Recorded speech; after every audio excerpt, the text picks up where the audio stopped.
Hi hello welcome back to my channel dear students. இன்றைக்கி நம்ம என்ன லெசன் பார்க்க போகிறோம் அப்படின்னா CBSE class 12 computer science with Python. So Python அந்த லாங்குவேஜ் பற்றி தான் நம்ம பார்க்க போகிறோம். ஸோ ஆல்ரெடி நம்மளோட பிளேலிஸ்ட்டில் கிளாஸ் 12 வந்து பார்த்தோம்னா கம்ப்யூட்டர் நெட்வொர்க்ஸ் அந்த யூனிட் வந்து நம்ம ஃபுல்லாகவே கவர் பண்ணியிருக்கோம். ஸோ உங்களுக்கு வேணும்னா நீங்கள் அந்த வீடியோஸை ரெஃபர் பண்ணி பாருங்கள். ஸோ இன்றைக்கி நம்ம பார்க்க போகிறது பைத்தான் லாங்குவேஜ் தான். ஸோ அதுக்கப்புறம் நம்ம என்ன பார்க்கலாம் அப்படின்னா எஸ்கியூஎல், அதாவது ஸ்ட்ரக்சர் கொரி லாங்குவேஜ். ஸோ அந்த லெசனையும் நம்ம பார்த்துடலாம். ஸோ வாங்க நம்ம லெசனுக்குள்ளே போகலாம். So first chapter revision tour 1, Python revision tour 1. So இதில் நம்ம என்ன பார்க்கலாம் அப்படின்னு பார்த்தோம்னா, so now we are going to talk about introduction about the Python language. So பைத்தானா என்ன, அதை பற்றின ஒரு சின்ன இன்ட்ரோ, யார் வந்து அந்த பைத்தான் லாங்குவேஜ் வந்து டெவலப் பண்ணாங்க, எந்த இயரில் டெவலப் பண்ணாங்க அப்படின்றத பற்றி தான் நம்ம பார்க்க போகிறோம். So Python is generally referred as interpreted language. So interpreted language அப்படின்னா என்னென்னா, ஆக்சுவலி டிரான்ஸ்லேட்டரில் வந்து பார்த்தோம்னா 3 டைப்ஸ் ஆஃப் டிரான்ஸ்லேட்டர்ஸ் இருக்குது. ஸோ ஒன்று வந்து பார்த்தோம்னா அசம்பிளி, செகண்ட் வந்து கம்பைலர் அண்ட் தேர்ட் வந்து இன்டர்பிரேட்டர். ஸோ இந்த அசம்பிளி, கம்பைலர், இன்டர்பிரேட்டர் இவங்க 3 பேருமே என்ன பண்ணுறாங்க அப்படின்னா, நம்மளோட ப்ரோக்ராம், அதாவது ஹை லெவல் லாங்குவேஜில் இருக்கிற எந்த ஒரு ப்ரோக்ராமையும் லோ லெவல் லாங்குவேஜாக கன்வெர்ட் பண்ணுறது மட்டும்தான் இந்த டிரான்ஸ்லேட்டரோட வேலை.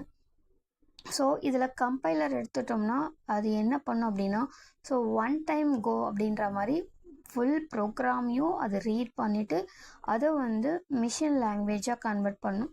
ஸோ அந்த ப்ராசஸ் பண்ணுறவங்க யாருன்னு பார்த்தோம்னா கம்பைலர். பட் இதுவே இன்டர்பிரேட்டர் நம்ம எடுத்துட்டோம் அப்படின்னா லைன் பை லைன் என்ன பண்ணுவாங்கன்னா, ஹை லெவல் லாங்குவேஜாக இருக்கிற அந்த லைன்ஸ் எல்லாமே லோ லெவல் லாங்குவேஜாக கன்வெர்ட் பண்ணுவாங்க. ஸோ கம்பைலர் வந்து பார்த்தோம்னா ஒன் கோ மெத்தட் அப்படின்னா, இன்டர்பிரேட்டர் வந்து லைன் பை லைன் மெத்தடாக கன்வெர்ட் ஆகும். ஸோ இது ரெண்டுத்தில் எது எஃபெக்டிவ் நம்ம எடுக்கும்போது நமக்கு இன்டர்பிரேட்டர் லாங்குவேஜ் தான் ரொம்ப எஃபெக்டிவாக இருக்கும். ஸோ அதனால தான் நம்ம இந்த பைத்தான் என்ன சொல்கிறோம் அப்படின்னா இன்டர்பிரேட்டர் லாங்குவேஜ். ஸோ இங்கே நம்ம இந்த பைத்தானில் கொடுக்குற ஒவ்வொரு கோடிங்கும் லைன் பை லைனாக தான் நமக்கு லோ லெவல் லாங்குவேஜாக கன்வெர்ட் ஆக போகுது. So it was developed by, இது யார் நமக்கு டெவலப் பண்ணியிருக்காங்க, க்ரியேட் பண்ணியிருக்காங்கன்னு பார்த்தோம்னா கைடோ வேன் ரோசம். ஸோ இந்த பிக்சரில் பார்த்தீங்கன்னா உங்களுக்கு தெரியும். ஸோ இவர் தான் வந்து பார்த்தோம்னா கைடோ வேன் ரோசம். So this means that each line of code is executed one by one. I already told you that what is mean by interpreter. So again they are saying interpreter என்றது ஒன்றுமே இல்லை, it will execute the code one by one. However, it does involve the process of compilation. So அதே சமயத்தில் translating மட்டும் பண்ணாமல் கம்பைலேஷனும் பண்ணுறாங்க. Compilation அப்படின்னா என்னென்னா finding the errors in the program. So compile பண்ணும்போது எந்த லைனில் என்ன எரர் இருக்குன்றத நமக்கு மானிட்டரில் வந்து டிஸ்பிளே பண்ணும். ஸோ அது மூலமாக நம்ம எரர்ஸ் வந்து ரெக்டிஃபை பண்ணலாம். ஸோ இந்த லாங்குவேஜ் பைத்தான் லாங்குவேஜ் எப்போ எந்த இயரில் கண்டுபிடிச்சாங்க அப்படின்னா 1991 தான் கண்டுபிடிச்சாங்க. ஸோ எந்த இடத்துல எந்த ஏரியான்னு பார்க்கும்போது நெதர்லாண்டு. ஸோ இங்கே தான் வந்து பார்த்தோம்னா பைத்தான் வந்து கண்டுபிடிச்சாங்க. இயர் 1991. கண்டுபிடிச்சவர் வந்து கைடோ வேன் ரோசம். கண்டுபிடிச்சவர் இல்லை, டெவலப் பண்ணவர் கைடோ வேன் ரோசம். இப்போ நம்ம பார்க்க போகிறது சம் ப்ரோக்ராமிங் பேசிக்ஸ். இதெல்லாமே நம்ம இந்த பைத்தான் லாங்குவேஜில் பார்க்க போகிற basic things. First, code or source code. So முதல்ல நமக்கு என்ன தெரியணும் அப்படின்னா, கோட்னா என்ன அப்படின்னா சோர்ஸ் கோட் என்னன்னு தெரியணும். ஏன்னா இந்த பைத்தான் லாங்குவேஜ்ன்றதுனால நம்ம இதை எப்படி நம்ம சொல்லுவோம் அப்படின்னா சோர்ஸ் கோட் அப்படின்னு சொல்லுவோம், இல்லைனா கோட், ப்ரோக்ராமிங் கோட் அது மாதிரி தான் நம்ம ரெஃபர் பண்ணுவோம். ஸோ அப்படின்னா என்னன்றது நமக்கு முதல்ல தெரியணும். The sequence of instructions in a program. So ஒரு ப்ரோக்ராம் எடுத்துட்டோம்னா அதில் வந்து ஒரே லைனில் வந்து அந்த ப்ரோக்ராம் வந்து கம்ப்ளீட் ஆகாது. ஸோ மல்டிபிள் லைன்ஸ் நம்ம யூஸ் பண்ணி தான் அந்த ப்ரோக்ராமை வந்து கம்ப்ளீட் பண்ணுவோம். ஸோ இந்த சோர்ஸ் கோடுமே அப்படி தான் சீக்வன்ஸ் ஆஃப் இன்ஸ்ட்ரக்ஷன்ஸ், அதாவது மல்டிபிள் இன்ஸ்ட்ரக்ஷன்ஸ் சேர்ந்து தான் ஒரு ப்ரோக்ராம் அப்படின்னு சொல்கிறோம். ஒரு ப்ரோக்ராமை தான் நம்ம இங்கே என்ன சொல்கிறோன்னா சோர்ஸ் கோட். நெக்ஸ்ட், சின்டாக்ஸ் அப்படின்னா என்னன்னு பார்க்கலாம். The set of legal structure and commands that can be used in a particular programming language. So சின்டாக்ஸ்ன்றது என்ன அப்படின்னா set of legal structure. legal structure அப்படின்னா ஒரு formal structure. ஸோ இந்த ஃபார்மல் படி தான் இந்த ஸ்ட்ரக்சரில் தான் இருக்கணும் அப்படின்னா அந்த ஸ்ட்ரக்சரை நம்ம ஃபாலோ பண்ணி அதுக்கு தகுந்த மாதிரி நம்ம கோடிங்கை வந்து எழுதணும். ஸோ அந்த ஸ்ட்ரக்சரை நம்ம எப்போ மாற்றுறோமோ அப்போ வந்து நமக்கு என்ன ஆகும் அப்படின்னா சின்டாக்ஸ் எரர்ன்றது நமக்கு ரன் பண்ணும்போது ப்ரோக்ராம் ரன் பண்ணும்போது நமக்கு எரர் வந்து எக்ஸிக்யூட் ஆகும். ஸோ அந்த ஸ்ட்ரக்சரை நம்ம மாற்றக்கூடாது. ஓகேங்களா. நெக்ஸ்ட்டு வந்து output. The messages printed to the user by a program. So ஒரு ப்ரோக்ராமில் நம்ம பிரிண்ட் பண்ண சொல்லி என்ன கமெண்ட் கொடுத்துருக்கோமோ அதுதான் நமக்கு அவுட்புட்டாக நமக்கு டிஸ்பிளே பண்ணும். ஸோ எரர்லாம் ரெக்டிஃபை பண்ணதுக்கப்புறம் நம்ம ரன் பண்ணும்போது we can see this command. Next வந்து கன்சோல். கன்சோல் அப்படின்னா என்ன? The text box onto which output is printed. So நம்ம எந்த ஸ்க்ரீனில் வந்து எந்த விண்டோவில் வந்து நம்ம வந்து அவுட்புட்டை பார்க்குறோமோ அந்த ஸ்க்ரீனை தான் என்ன சொல்கிறாங்கன்னா கன்சோல் அப்படின்னு சொல்கிறாங்க. So which screen that will be helpful to view the output. So that is known as the console. Some source code editors pop up the console as an external window and others contain their own console window. So ஒரு சில programming லாங்குவேஜில் வந்து பார்த்தோன்னா run பண்ணதுக்கப்புறம் புதுசாக ஒரு screen open ஆகிட்டு அதில் நமக்கு அவுட்புட் கிடைக்கும். பட் ஒரு சில ப்ரோக்ராமில் என்ன நடக்கும் அப்படின்னா அதே சேம் விண்டோலே நம்ம ரன் பண்ணி அப்படியே எக்ஸிக்யூட் பண்ணி அவுட்புட் அதிலே நம்ம பார்க்குற மாதிரி இருக்கும். பட் இங்கே நம்ம என்ன பண்ண போகிறோம்னா எக்ஸ்டர்னல் விண்டோ யூஸ் பண்ணி தான் நம்ம அவுட்புட்டை பார்க்க போகிறோம். ஸோ அந்த விண்டோ பேர் நம்ம என்ன சொல்கிறோம் அப்படின்னா console window. Next Python character set. So இந்த பைத்தான் லாங்குவேஜில் என்னென்ன கேரக்டர் செட்ஸில் நம்ம யூஸ் பண்ணி கோடிங் எழுத போகிறோம். So character set is a combination of letters, digit, special symbols and other characters. So character செட்ன்றது ஒன்றுமே இல்லை. இதில் என்னென்ன இருக்கும் அப்படின்னு சொல்கிறாங்கன்னா லெட்டர்ஸ் இருக்கும், டிஜிட் இருக்கும், special symbols and other symbols எல்லாமே சேர்ந்த ஒரு காம்பினேஷன் தான் கேரக்டர் செட் அப்படின்னு சொல்கிறாங்க. ஸோ இங்கே பார்த்தீங்கன்னா தெரியும் லெட்டர்ஸ்ன்னு சொல்லும்போது capital A to Z and then small letter A to Z. டிஜிட்னு சொல்லும்போது 0 to 9 combination all the numbers. Special சிம்பிள்ஸ்ன்னு பார்க்கும்போது comma, full stop, question mark, colon, semicolon இது எல்லாமே நம்ம என்ன சொல்லுவோம்னா special symbols. Next other characters. So other characters சொல்லும்போது நமக்கு வந்து பார்த்தோன்னா யூனிகோட், ஆஸ்கி கோட் இது மாதிரி 256 கோட்ஸ் இருக்குது. ஆஸ்கி கோட் அதாவது யூனிகோட்ஸ்லாம் இருக்குது. ஸோ அது எல்லாமே நம்ம என்ன சொல்கிறோம்னா கேரக்டர்ஸ் அதர் கேரக்டர் சொல்கிறோம். ஸோ இது எல்லாம் சேர்ந்த ஒரு காம்பினேஷன் தான் character set. Now Python IDLE பற்றி நம்ம பார்க்க போகிறோம். ஸோ 12th ஸ்டாண்டர்டை பொறுத்த வரைக்கும் இந்த ஐடிஎல்இன்றது ரொம்ப ரொம்ப இம்பார்ட்டன்ட். பைத்தான் லாங்குவேஜில் நம்ம யூஸ் பண்ணுறது தான் இந்த ஐடிஎல்இ. இந்த ஐடிஎல்இ விண்டோவில் தான் நம்ம ப்ரோக்ராம் டைப் பண்ணி எக்ஸிக்யூட் பண்ணுவோம். ஸோ 1 மார்க்கில் வந்து ஐடிஎல்இயோட எக்ஸ்பேன்ஷன் என்னன்ற மாதிரி கேட்பாங்க நம்ம போர்டு எக்ஸாமில். ஸோ ஐடிஎல்இயோட எக்ஸ்பேன்ஷன் என்ன அப்படின்னு பார்த்தோம்னா integrated development environment. Integrated Development Environment or Integrated Development Learning Environment. So you can write any one, both are right only. So which one you are remembering, that one you can write on the exam time. So IDLE, once again I am repeating, Integrated Development Environment or Integrated Development Learning Environment. Okay, in Python we can do programs using 2 modes there. So நம்ம Python பொறுத்த வரைக்கும் நம்ம 2 மோடில் வந்து ப்ரோக்ராம்ஸை வந்து நம்ம run பண்ணலாம் இல்லை வந்து எக்ஸிக்யூட் பண்ணலாம். அது என்ன 2 மோட்ஸ் அப்படின்னு பார்த்தோம்னா ஒன்று வந்து interactive mode, another one is the script mode. So ரெண்டுமே வந்து எதுக்காக அப்படின்னு பார்க்கும்போது ரெண்டுமே ப்ரோக்ராமை எக்ஸிக்யூட் பண்ணுறதுக்காக தான். பட் இதில் ஒரு சில வேரியேஷன்ஸ் இருக்குது. அதுக்காக நம்ம இன்ட்ராக்டிவ் மோடோ இல்லை ஸ்கிரிப்ட் மோடோ நம்ம யூஸ் பண்ணுற மாதிரி இருக்கும். ஸோ அது என்னன்றது இப்போ நெக்ஸ்ட் ஸ்லைடில் பார்க்கலாம். ஸோ ஃபர்ஸ்ட் நம்ம பார்க்க போகிறது interactive mode.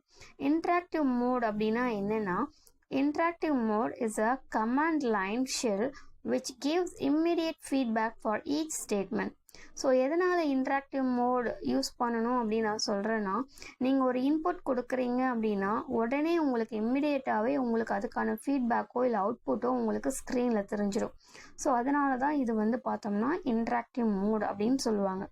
It is used when an user wants to run one single line or one block of code. இந்த இன்ட்ராக்டிவ் மோட் மெயினாக எதுக்காக நமக்கு யூஸ் ஆகுதுன்னா, ஒரு சிங்கிள் லைன் கமாண்ட் எக்ஸிக்யூட் பண்ணுறதுக்காகவோ இல்லை 4 or 5 லைன்ஸ் சேர்ந்த ஒரு பிளாக் அதை மட்டும் எக்ஸிக்யூட் பண்ணுறதுக்காகவோ நம்ம இந்த இன்ட்ராக்டிவ் மோட் வந்து நம்ம யூஸ் பண்ணலாம். இதே வந்து ஒரு 20 லைன்ஸ் 25 லைன்ஸ் இருக்கிற ப்ரோக்ராமை எக்ஸிக்யூட் பண்ணணும் அப்படின்னா கண்டிப்பாக இந்த இன்ட்ராக்டிவ் மோட் வந்து உங்களுக்கு யூஸ்ஃபுல்லாக இருக்காது. ஸோ இன்ட்ராக்டிவ் மோடு பொறுத்த வரைக்கும் நீங்கள் முதல்ல பைத்தானை நீங்கள் டவுன்லோட் பண்ணி உங்கள் சிஸ்டத்தில் நீங்கள் இன்ஸ்டால் பண்ணதுக்கப்புறம் நீங்கள் பைத்தானை கிளிக் பண்ணும்போது யூ கேன் சி IDLE. அந்த IDLE நீங்கள் கிளிக் பண்ணிங்கன்னா முதல்ல உங்களுக்கு இன்ட்ராக்டிவ் ஸ்க்ரீன் தான் ஓப்பன் ஆகும். இதில் போயிட்டு நீங்கள் 2+3 கொடுத்தீங்கன்னா உடனே இம்மிடியேட்டாக உங்களுக்கு 5என்ற ஆன்சரை வந்து உங்களுக்கு பிரிண்ட் ஆகும். ஸோ இதுதான் வந்து பார்த்தோம்னா interactive mode. Next script mode என்னன்னு பார்க்கலாம். Script mode. It is used when the user is working with more than one single code or a block of code. இந்த ஸ்கிரிப்ட் மோடுன்றது மோர் தென் ஒன் சிங்கிள் கோட், அதாவது ஒரு 20 15 இல்லை 50 இது மாதிரி லைன்ஸ் அதிகமாக இருக்கிற ஒரு கோடு, ஒரு பைத்தான் கோடிங்கை வந்து நம்ம எக்ஸிக்யூட் பண்ணுறதுக்காக ரன் பண்ணுறதுக்காக யூஸ் பண்ணுற ஒரு மோடு தான் இந்த ஸ்கிரிப்ட் மோடு. ஓகேங்களா. ஸோ இந்த ஸ்கிரிப்ட் மோட் நம்ம எப்படி ஓப்பன் பண்ணணும் அப்படின்னா, நம்ம முதல்ல IDLE ஓப்பன் பண்ணதுக்கப்புறம் இன்ட்ராக்டிவ் மோடு தான் நமக்கு ஓப்பன் ஆகும். பட் நமக்கு இன்ட்ராக்டிவ் மோடில் நம்மளால் ஒரு பெரிய ப்ரோக்ராமை ரன் பண்ண முடியாது. ஸோ அதனால நம்ம என்ன பண்ணுறோம் அப்படின்னா, ஃபைல் மெனு பாரில் போயிட்டு நீங்கள் பார்த்தீங்கன்னா தெரியும், இங்கே ஃபைல் மெனு பாரில் போய்ட்டு நீங்கள் கிளிக் பண்ணிங்கன்னா நியூ ஃபைல்ன்ற ஒரு ஆப்ஷன் இருக்கும். நீங்கள் அதை கிளிக் பண்ணிங்கன்னா உங்களுக்கு ஸ்கிரிப்ட் மோடு வந்து ஓப்பன் ஆகும். ஸோ இது மாதிரி ஸ்கிரிப்ட் மோடு ஓப்பன் ஆகும். இதில் போய்ட்டு நீங்கள் என்ன பண்ணலான்னா உங்களோட ப்ரோக்ராமை வந்து நீங்கள் டைப் பண்ணிக்கலாம். ஸோ இங்கே பார்த்தீங்கன்னா தெரியும், A = B = 3 C = A + B print C, end. So இது மாதிரி ஒரு கோடிங் கொடுத்துட்டு இந்த கோடிங்கை வந்து நம்ம என்ன பண்ணுறோம், add.py.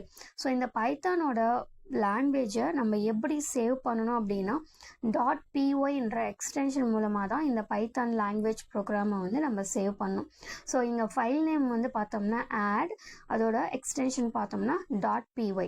ஸோ சேவ் பண்ணதுக்கப்புறம் ரன்ன்ற மெனு பாரில் போயிட்டு நீங்கள் ரன் பண்ணிங்கன்னா you will get the output.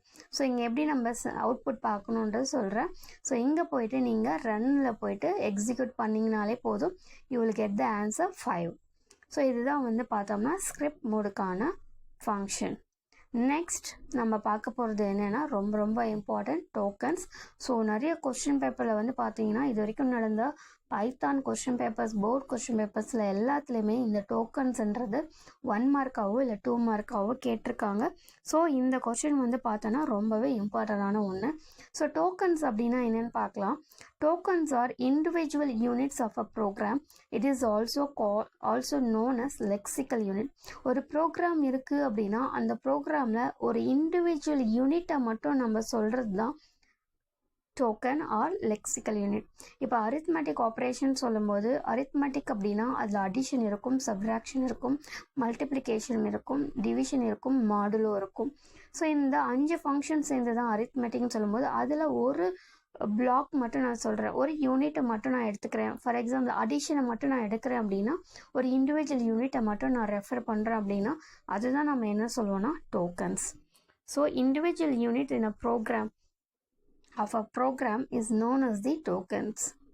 So இதில் என்ன மாதிரியான tokens இருக்குது, what are the different types of token we have in Python language means actually tokens are generally divided into 5 types. So இதை வந்து 5 டைப்பாக வந்து நம்ம பிரிக்கலாம்னு சொல்கிறாங்க. ஸோ ஃபஸ்ட்டு வந்து பார்த்தோம்னா ஐடென்டிஃபையர்ஸ், செகண்ட் வந்து கீவேர்ட்ஸ், தேர்டு வந்து லிட்ரல்ஸ், அண்ட் ஃபோர்த் வந்து ஆப்ரேட்டர், லாஸ்ட் ஒன் ஃபிஃப்த்து வந்து punctuators. So once second I will repeat, tokens வந்து 5 டைப்பாக நம்ம பிரிக்கலாம். ஒன்று வந்து ஐடென்டிஃபையர், செகண்ட் வந்து கீவேர்ட்ஸ், தேர்டு வந்து லிட்ரல்ஸ், ஃபோர்த் வந்து ஆப்ரேட்டர்ஸ், அண்ட் ஃபிஃப்த்து வந்து பார்த்தோம்னா பங்க்சுவேட்டர். ஸோ 5 டைப்ஸாக நம்ம வந்து என்ன பண்ணலான்னா இந்த டோக்கன்ஸை வந்து பிரிக்கலாம். ஸோ இப்போ 1 by 1 நம்ம பார்க்கலாம். ஸோ ஃபஸ்ட்டு வந்து ஐடென்டிஃபையர்ஸ். இது ரொம்ப ரொம்ப ரொம்ப ரொம்ப இம்பார்ட்டன்ட். ஏன்னா ஐடென்டிஃபையர்ஸ் இல்லாமல் ஒரு கொஸ்டின் பேப்பரே இருக்காது. எப்படி வந்து ஒரு ஐடென்டிஃபையர்ஸோ இல்லை ஒரு வேரியபிளையோ நம்ம வந்து டிக்ளேர் பண்ணுறதுன்னு கேட்பாங்க. ஸோ ரொம்ப இம்பார்ட்டண்டான கொஸ்டின் இது. Identifiers are also known as variable. ஐடென்டிஃபையரோட இன்னொரு நேம் என்னன்னு பார்த்தோம்னா வேரியபிள். ஸோ வேரியபிள்னாலும் ஐடென்டிஃபையர்னாலும் ஒன்று தான். So which are use to hold the value in its memory. So வேரியபிள்னாலே அது என்ன பண்ணுன்னா ஒரு வேல்யூவை அந்த வேரியபிளுக்கு அசைன் ஆகும். அந்த வேல்யூ எப்பயுமே ஒரு மெமரியில் போயிட்டு ஸ்டோர் ஆகும். எப்போ வந்து நம்ம அந்த வேரியபிளை வந்து கால் பண்ணுறோமோ அப்போது மெமரியில் போயிட்டு அந்த வேரியபிளுக்கான வேல்யூவை எடுத்துகிட்டு வந்து நமக்கு ரன் பண்ணி எக்ஸிக்யூட் பண்ணி கொடுக்கும். ஸோ இதுதான் வந்து பார்த்தோம்னா வேரியபிள். ஸோ வேரியபிள் அப்படின்னா என்னென்னா ஒரு வேல்யூவை மெமரியில் போயிட்டு ஸ்டோர் பண்ணும், அதுதான் variable. Each and every identifier as memory address. So இங்கே ஒவ்வொரு வேரியபிளுக்கும் என்ன இருக்குன்னு சொல்கிறாங்கன்னா ஒரு மெமரி அட்ரஸ் இருக்கும் அப்படின்னு சொல்கிறாங்க. It may R may not be same. Sometimes இந்த மெமரி அட்ரஸ் வந்து சேமாகவும் இருக்கலாம், இல்லைனா யூனிக்காக டிஃப்ரெண்ட்டாகவும் இருக்கலாம். So Python is a case sensitive language. That is, it treats uppercase letter and lowercase letter differently. Actually Pythonன்றது வந்து பார்த்தோம்னா case sensitive language. ஏன் இது case sensitive language அப்படின்னு சொல்கிறோம்னா நம்ம எங்கே கேபிட்டல் லெட்டர் யூஸ் பண்ணுறோமோ அந்த இடத்துல நம்ம கேபிட்டல் லெட்டர் தான் யூஸ் பண்ணணும். ஸோ கேபிட்டல் லெட்டருக்கு பதிலாக நீங்கள் ஸ்மால் லெட்டர் யூஸ் பண்ணீங்க அப்படின்னா உங்களுக்கு உங்கள் ப்ரோக்ராமில் எரர் வரும். ஸோ இந்த பைத்தான் லாங்குவேஜ் பொறுத்த வரைக்கும் கேபிட்டல் லெட்டர்னா கேபிட்டல் லெட்டர் தான் யூஸ் பண்ணணும், ஸ்மால் லெட்டர்னா ஸ்மால் லெட்டர் தான் நம்ம யூஸ் பண்ணணும்.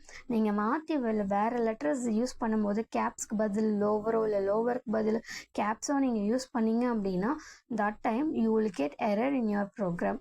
ஸோ அதனால் இந்த லாங்குவேஜ் வந்து நம்ம கேஸ் சென்சிட்டிவ் லாங்குவேஜ் அப்படின்னு நம்ம சொல்கிறோம். ஸோ ஒரு வேரியபிளை நம்ம எப்படி டிக்ளேர் பண்ணலாம் அப்படின்னா ஸோ ஸ்டார்டிங் லெட்டர் கேபிட்டல் லெட்டர்லையும் ஆரம்பிக்கலாம், இல்லை ஸ்மால் லெட்டர்லையும் ஆரம்பிக்கலாம், இல்லை combination of capital letter and small லெட்டர்லையும் இருக்கலாம். இல்லை ஸ்டார்ட் பண்ணும்போது நீங்கள் என்ன பண்ணலான்னா அண்டர் ஸ்கோர் யூஸ் பண்ணலாம். அண்டர் ஸ்கோர் தவிர்த்து நீங்கள் வேறு எந்த சிம்பிளும் இந்த வேரியபிளில் வந்து நீங்கள் யூஸ் பண்ண முடியாது. அதே மாதிரி நீங்கள் ஸ்பேஸ் வந்து யூஸ் பண்ண முடியாது. ஒரு வேர்டுக்கும் இன்னொரு வேர்டுக்கும் நடுவில் ஸ்பேஸ் விட்டு நீங்கள் வேரியபிள் டிக்ளேர் பண்ண முடியாது. நீங்கள் அப்படி டிக்ளேர் பண்ணணும்னு நினச்சிங்கன்னா ஸ்பேஸ்க்கு பதிலாக you can use under score. So இது எல்லாமே ரூல்ஸ், எப்படி வந்து ஒரு வேரியபிளோ இல்லை ஐடென்டிஃபையர்ஸோ எப்படி வந்து நம்ம ப்ரோக்ராமில் டிக்ளேர் பண்ணணுன்றதுக்கான ரூல்ஸ் தான் நான் இவ்வளோ நேரம் சொல்லிட்டு இருந்தேன். ஸோ கேபிட்டல் லெட்டரில் நம்ம டிக்ளேர் பண்ணலாம், இல்லை ஸ்மால் லெட்டரில் டிக்ளேர் பண்ணலாம், இல்லை கேபிட்டல் லெட்டர் அப்படி இல்லை ஸ்மால் லெட்டர் அப்படி இல்லை ஸ்பெஷல் கேரக்டர் இந்த காம்பினேஷனில் நம்ம வேரியபிள் டிக்ளேர் பண்ணலாம். அதே மாதிரி நம்ம அண்டர் ஸ்கோர்லேருந்து நம்ம என்ன பண்ணலாம் வேரியபிள் டிக்ளேர் பண்ணலாம். பட் நம்பர்ஸ்லேருந்து நம்ம என்ன பண்ண முடியாதுன்னா ஸ்டார்ட் பண்ண முடியாது. நீங்கள் நம்பர்ஸ் கொடுத்து வேரியபிள் ஸ்டார்ட் பண்ணீங்க அப்படின்னா உங்களுக்கு எரர் வரும். பட் அதுக்கு பதிலாக நீங்கள் அண்டர் ஸ்கோர் கொடுத்துக்கலாம். நம்பர் கொடுக்க முடியாது, பட் நீங்கள் அண்டர் ஸ்கோர் கொடுத்து ஸ்டார்ட் பண்ணிக்கலாம். அதே மாதிரி 2 லெட்டர் கொடுக்குறீங்க அப்படின்னா நடுவில் ஸ்பேஸ் விட்டு நீங்கள் ஐடென்டிஃபையர் கிரியேட் பண்ண முடியாது.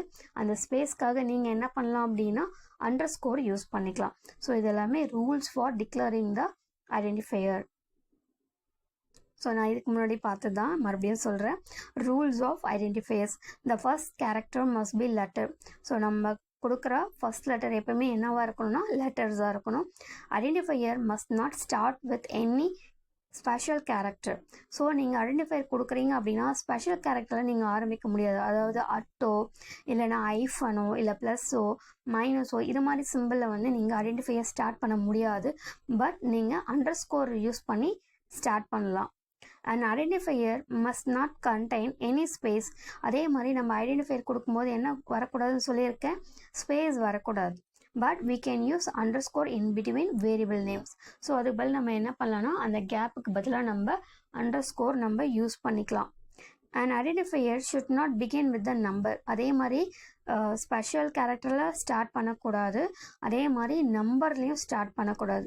Hence 2 variable is not valid but variable 2 is acceptable. இங்கே நம்ம ஸ்டார்ட் பண்ணும்போதே 2 வேரியபிள்னு கொடுக்குறோம், அதனால 2ல் ஸ்டார்ட் ஆகுறதுனால இதை வந்து நம்ம ஐடென்டிஃபையராக கன்சிடர் பண்ண முடியாது. பட் வேரியபிள் 2ன்னு சொல்லிட்டு முடியும் போது நீங்கள் நம்பர்ஸ் கொடுத்து முடியறதுனால இதை வந்து நம்ம ஐடென்டிஃபையர் அப்படின்னு நம்ம சொல்லலாம். And then identifier cannot be a keyboard. So ஒரு கீவேர்டை வந்து நம்ம வந்து ஐடென்டிஃபையராக கொடுக்க முடியாது. கீபோர்ட்னு சொல்லும்போது வந்து பார்த்தோம்னா true, if, for, range, false இதெல்லாம் வந்து பார்த்தோம்னா கீவேர்ட்ஸ். இந்த கீவேர்ட்ஸ் வந்து நம்ம வேரியபிள் நேமாக அசைன் பண்ண முடியாது. இது எல்லாமே ரூல்ஸ் ஆஃப் ஐடென்டிஃபையர்ஸ். இப்போ வேலிட் அண்ட் இன்வேலிட் ஐடென்டிஃபையர்ஸ் கண்டுபிடிங்க அப்படின்ற மாதிரி உங்களோட போர்ட் கொஸ்டின் பேப்பரில் 1 மார்க்லேயோ இல்லை 2 மார்க்லேயோ கேட்கறதுக்கு வாய்ப்பு இருக்குது. ஸோ ஒரு நேம் கொடுத்துருவாங்க, அந்த நேம் வந்து ஐடென்டிஃபையராக இல்லை வேலிட் ஐடென்டிஃபையரா இல்லை இன்வேலிட் ஐடென்டிஃபையரா நம்ம கண்டுபிடிக்கணும். The following are some of the valid and invalid identifiers in Python.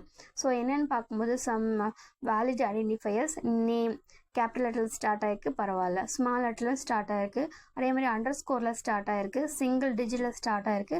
So 2 லெட்டர்ஸ்க்கு நடுவில் கேப் ஸ்டூட் அண்டர்ஸ்கோர் ஏஜ் கொடுத்துருக்காங்க. அப்புறம் டேட்டா 1 முடியும் போது 1ஓட முடிஞ்சிருக்கு. ஸோ இதனால் வந்து பார்த்தோம்னா நமக்கு எந்த எரரும் வராது. ஸோ இது எல்லாமே வேலிட் ஐடென்டிஃபையர்ஸ். இப்போ இன்வேலிட் ஐடென்டிஃபையர்ஸ் எப்படி இருக்குன்னு பார்க்கலாம். மை ஐஃபன் ஃபைல், ஐஃபன் வந்து not allowed. Instead of hyphen we can use underscore. அதுக்கப்புறமேட்டா டாலர் டேட்டா நம்ம சொல்லியிருக்கோம், ஸ்பெஷல் சிம்பிளோட ஐடென்டிஃபையர் ஸ்டார்ட் ஆகக்கூடாது, அதனால் டாலர் டேட்டான்றது invalid. Student space name, space வந்து எப்பவுமே விடக்கூடாது. ஸோ இதனால் இதுவுமே இன்வாலிட். 28 புக், ஸோ நம்பர்ஸோட எப்பவுமே ஐடென்டிஃபையர் ஸ்டார்ட் ஆகக்கூடாது, அதனால் இது இன்வாலிட். அதே மாதிரி பிரேக்ன்றது கீவேர்டு, அந்த கீவேர்டை இங்கே வந்து நம்ம வேரியபிளாக யூஸ் பண்ணியிருக்கோம், அதனால் இதுவுமே இன்வாலிட். நெக்ஸ்ட் கீவேர்ட்ஸ் அப்படின்னா என்னென்னு பார்க்கலாம். இதுக்கு முன்னாடி நம்ம பார்த்தா அந்த கீவேர்ட் தான். Keywords are reserved words, we cannot change the meaning of it. இந்த கீவேர்டுன்றது வந்து பார்த்தோம்னா ஆல்ரெடி ப்ரீடிஃபைண்டாகவே நம்ம கிரியேட் பண்ண ஒரு வேர்டு, அதாவது ரிசர்வ்டு வேர்டு அப்படின்னு சொல்லுவாங்க. எப்படி வந்து ஒரு பைத்தான் லாங்குவேஜ் கிரியேட் பண்ணாங்களோ அந்த லாங்குவேஜ் கிரியேட் பண்ணும்போதே இந்த ரிசர்வ்டு வேர்ட்ஸ் எல்லாமே சேர்ந்து தான் கிரியேட் பண்ணுவாங்க. ஸோ அதனால் நம்மளால் அதோட மீனிங் என்ன பண்ண முடியாது அப்படின்னா சேஞ்ச் பண்ண முடியாது. ஓகேங்களா? ஸோ ஃபார் அப்படின்னாலே அதோட கண்டிஷன் செக் பண்ணி லூப்புக்குள்ளே எக்ஸிக்யூட் ஆகணும். அதை தவிர்த்து இதை வந்து நம்ம வேறு எதுவும் பண்ண முடியாது. ஓகேங்களா? ட்ரூனா இட் வில் கிவ் 1, அதை வந்து நம்ம சேஞ்ச் பண்ண முடியாது. ஃபால்ஸ்னா இட் வில் கிவ் 0, அதையும் நம்ம வந்து சேஞ்ச் பண்ண முடியாது. ஸோ இது எல்லாமே நம்ம கீவேர்ட் அப்படின்னு சொல்லுவோம், அப்படி இல்லைனா ரிசர்வ்டு வேர்ட்ஸ் அப்படின்னு நம்ம சொல்லுவோம். So keywords R useful to serve specific purpose in programming language. So இந்த கீவேர்ட்ஸ்ன்றது என்ன பண்ணும் அப்படின்னா அதுக்குன்னு ஒரு ரோல் இருக்குது, அந்த ரோல் மட்டும்தான் அந்த ப்ரோக்ராமில் ப்ளே பண்ணும். ஸோ அதுதான் வந்து பார்த்தோம்னா கீவேர்ட்ஸ். ஸோ இது மாதிரி என்னென்ன கீவேர்ட்ஸ் இருக்குதுன்னு பார்த்தோம்னா asset, while, from, else, as, not, with, del, break, is, global, def, try, finally, for, continue, pass, lambda, except, false, in, if, with, rise, return, true, or, elif, class, yield, non-local, none. இந்த கீவேர்டில் இந்த 3 words மட்டும் போல்டாக இருக்குது. ஏன் அப்படின்னா இந்த 3 தவிர்த்து மற்ற லெட்டர்ஸோட ஸ்டார்டிங் லெட்டர் பார்த்தீங்கன்னா ஸ்மால் லெட்டரில் இருக்கும். பட் இந்த 3 கீவேர்டுக்கு மட்டும்தான் ஸ்டார்டிங் லெட்டர் கேபிட்டல் லெட்டரில் இருக்குது. ஸோ இதுவுமே கூட 1 மார்க்கில் போர்டு எக்ஸாமில் கேட்டிருக்காங்க. So what are the 3 keywords that start with capital letter? That is true, false, none. இது 3 தான். Next, operators. So operators அப்படின்னா என்னன்னு பார்க்கலாம். An operator is a symbol which is used to perform some operation on the operands. So operator என்றது ஒன்றும் இல்லை, இது வந்து ஒரு சிம்பிள் தான். இது வந்து ஆப்ரண்ட்டோட தான் ஒர்க் ஆகும். ஸோ ஆப்ரண்ட் கூட இந்த ஆப்ரேட்டர் நம்ம கொடுக்கும்போது இந்த ஆப்ரேட்டர் என்ன ஃபங்க்ஷன் பண்ணுமோ அதுதான் அந்த ஆப்ரண்ட்டுக்கும் பண்ண முடியும். ஸோ இதுதான் நம்ம என்ன சொல்கிறோம் அப்படின்னா ஆப்ரேட்டர்ஸ். ஃபார் எக்ஸாம்பிள் 10 + 5, இங்கே 10 5ன்றது ஆப்ரண்ட்டு, ப்ளஸ்ன்றது ஆப்ரேட்டர். ஸோ ப்ளஸ் ஆப்ரேட்டர்ன்றதுனால ஆட் பண்ணுவோம். ஸோ 10யும் 5ம் நம்ம ஆட் பண்ண போகிறோம். ஸோ A + B, பின்றது ஆப்ரண்ட், ப்ளஸ்ன்றது ஆப்ரேட்டர். ஸோ இதுதான் operand and then operators. So Python has 2 categories of operators they are. So operator பொறுத்த வரைக்கும் 2 டைப்பாக இருக்குது. ஒன்று வந்து யூனரி ஆப்ரேட்டர்ஸ் அண்ட் இன்னொன்று வந்து பார்த்தோம்னா பைனரி ஆப்ரேட்டர். ஸோ யூனரி ஆப்ரேட்டர்ன்றது சிங்கிள் ஆப்ரேட்டர், பைனரி ஆப்ரேட்டர்ன்றது டபுள் ஆப்ரண்ட். ஸோ யூனரியில் சிங்கிள் ஆப்ரண்ட் ஒர்க் ஆகும், பைனரி ஆப்ரேட்டரில் டபுள் ஆப்ரண்ட்ஸ் வந்து யூஸ் பண்ணுவோம். ஸோ டைப் ஆஃப் ஆப்ரேட்டர்ஸ் பார்த்தலாம், என்னென்ன டைப்ஸ் இருக்குன்னு பார்க்கலாம். ஸோ ஃபஸ்ட்டு வந்து பார்த்தோம்னா arithmetic operators, relational operators, logical operators, assignment operators, membership operator, identity operators, bitwise operators. So இப்போது arithmetic operators அப்படின்னா என்னென்னு பார்க்கலாம். So arithmetic operators are used to perform basic calculations in Python. So arithmetic operatorன்றது ஒன்றும் இல்லை, it is used for doing the basic calculation. So என்னென்ன பேசிக் calculations இருக்குன்னு பார்த்தோம்னா 5 functions இருக்குது. என்னென்னா addition, subtraction, multiplication, exponential, division, floor division, remainder. Excuse me. இது எல்லாமே வந்து பார்த்தோம்னா different types of arithmetic operators. Okay dear student, next class we will see the remaining operator and also we will see the arithmetic operator also with higher order precedence. Some sums also we will solve it. Okay, so நிறைய students நீங்கள் பார்க்குறீங்க, but என்னோடய சேனலை subscribe பண்ண மாட்டேங்கிறீங்க. Please support my channel and do watch my videos regularly and please subscribe and share my videos with your friends and please support me and thank you dear student. Thank you so much.